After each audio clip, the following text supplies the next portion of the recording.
docteur, comment on fait pour ne pas vieillir prématurément C'est très dans son facile. corps et dans sa tête? C'est très facile. Au fond, le problème du vieillissement et la manière de se défendre a trois solutions et trois seulement. Une mauvaise, une moyenne et une excellente. Il se trouve que l'excellente est complètement oubliée. Il y a une mauvaise solution, c'est ce qu'on pourrait appeler les cosmétiques. On peut arranger les choses, avoir un faux nez, avoir des faux seins, etc.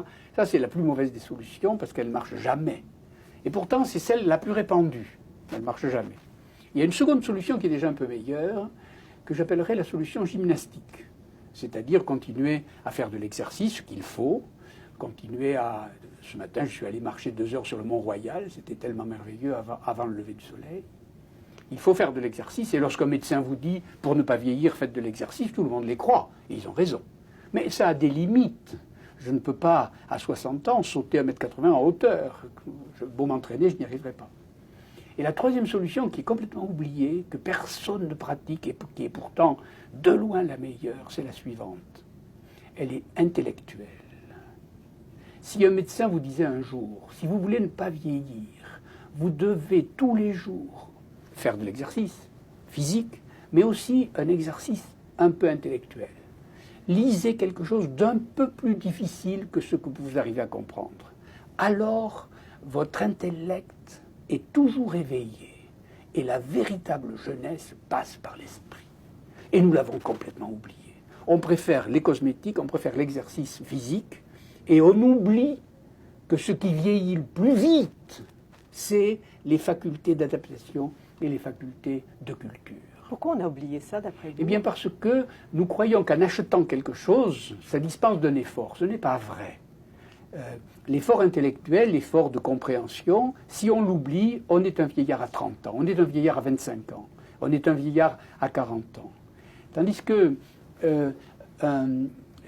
essayer de comprendre une chose difficile, essayer de se réadapter à un monde inattendu ou imprévisible pour vous, est la véritable solution. Mais ça, personne ne le dit jamais. Mais êtes-vous du genre à faire des problèmes de mathématiques pour vous détendre? Ce n'est pas du tout ça.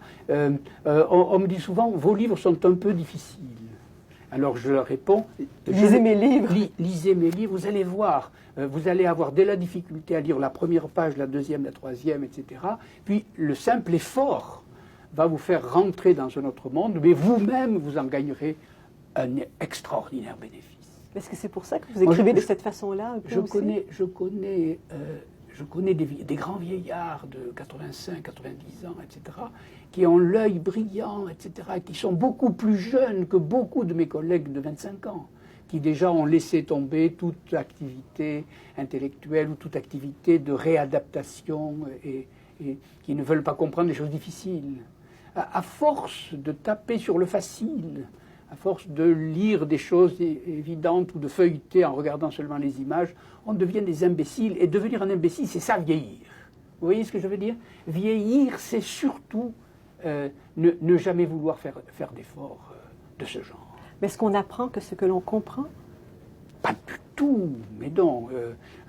On apprend surtout ce qu'on ne comprend pas. Je veux dire par là que si, quand j'étais à l'école, je n'avais pas appris par cœur des fables de La Fontaine que je ne comprendrais pas, elles travaillent dans l'esprit, elles travaillent dans le ventre, elles travaillent dans le corps. Et on finit par les comprendre 10 ans, 20 ans, 40 ans après.